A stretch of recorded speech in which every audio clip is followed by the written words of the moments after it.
Hi, my name is Chris and I love Eurovision. Now, I love Eurovision so much that I used to talk about it online quite a bit. Some of you may vaguely recognise me for that because I was part of Blogs for a good 4 or 5 years. And I was an editor there, and I was part of the YouTube channel, I was on the live stream, so yeah, I talked about Eurovision a fair bit. Now, long story short, I ended up leaving Blogs in 2019. In fact, if I edit this in time, which I don't know whether I will, hands up, it will actually be a year to the day since I left Blogs. And the fact is that since then, I have been trying to make videos, I've been trying to think up ideas, and I just haven't really known what to do or been able to follow it through. And in the end, all it took was a little global pandemic and Eurovision being cancelled for me to finally actually do this. But what am I going to be making videos about, I hear you ask? I mean, at least that's what I hope you're asking.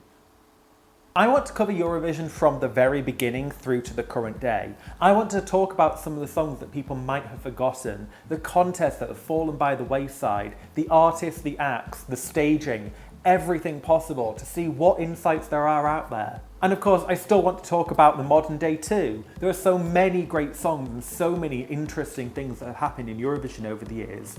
And I really want to be able to share all of that. So hopefully there's going to be something to keep you entertained in the future, but this is the now. And what I'm going to talk about is, well, me.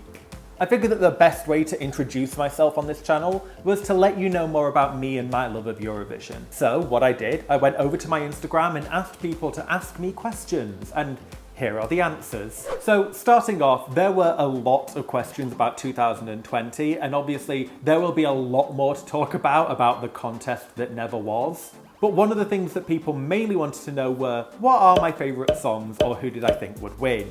Now, actually my favourite song is kind of a bit of a wild card. It's not one that a lot of people seem to be talking about, but my favourite song of 2020 was Belarus's Val with David Na.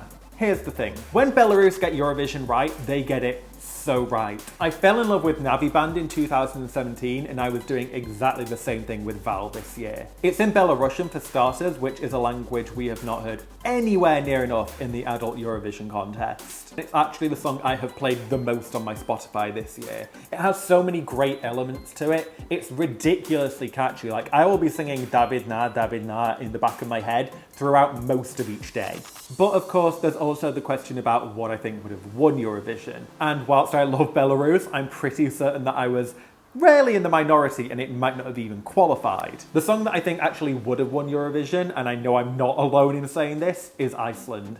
I think that Dathi Freyr and Think About Things, it's just so ridiculously catchy. It's such a good package altogether. I think that the staging really worked, and it's just such a glorious, happy song, which, especially at a time like this, we really could have used. There are obviously a lot of other songs that were right up there that could have potentially challenged, and I will go more into detail in 2020 in a future video, but for now, yeah, I think that they are kind of my top 2, either favourite or winner.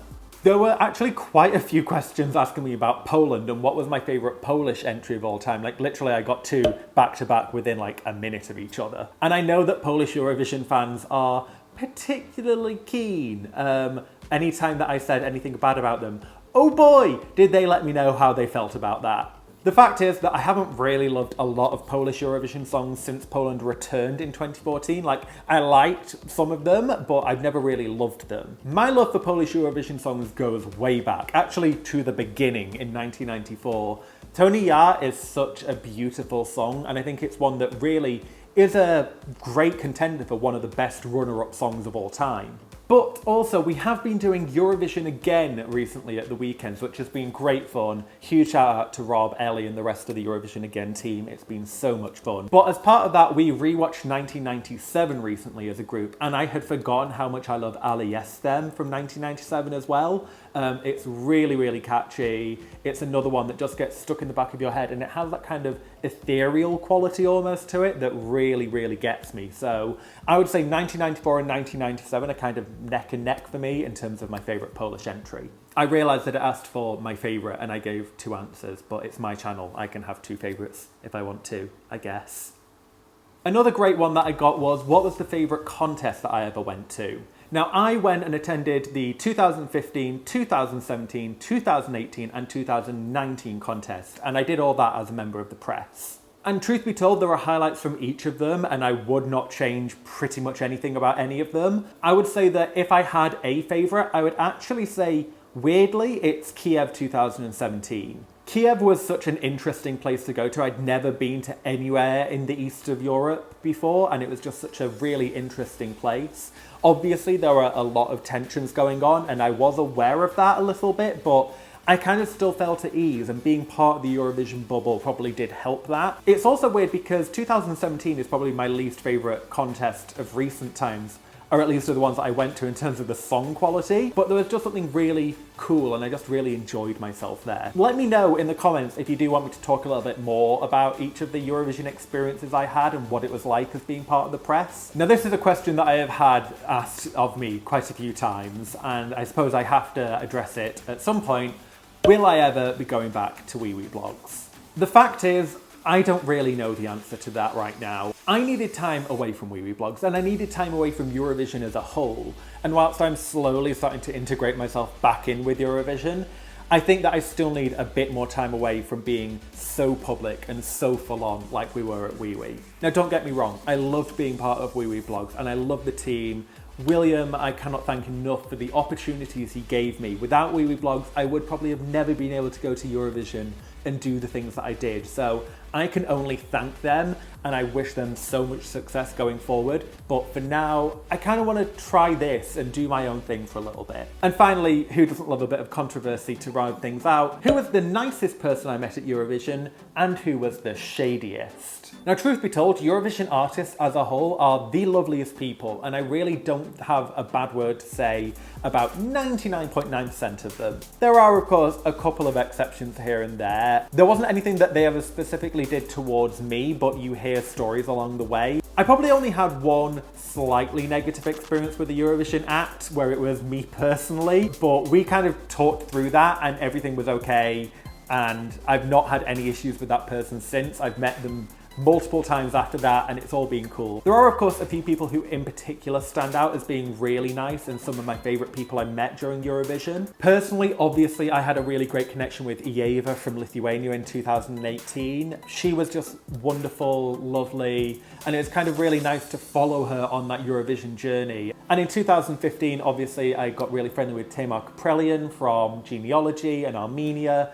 Stephanie Topalian, huge shout out to her as well. Her and her brother Chris actually took me and my partner out for ramen when we went to Tokyo in 2015, which was a great experience. Generally, like, I cannot say enough good things about a lot of people at Eurovision. So there you have it, a few insights into what I think about various different bits of Eurovision. If you do have any questions of your own or want to know anything more, do leave me a comment down below and I'll try and answer them either down in the comments or maybe I'll do another video. In terms of what's coming up, I have a lot of ideas. I really want to go through, like I said, some of the history of the contest. I have a video planned which will talk about the UK at Eurovision after its last victory and sort of where it's all gone wrong. But it would mean a huge amount to me if you could leave a like, hit the subscribe button, hit the notification bell. These are all things that I have learned to say almost ad nauseum, but it really does mean so much, and I really hope that you enjoy this and any future videos. So until next time, I will see you guys soon, and thank you very much for watching.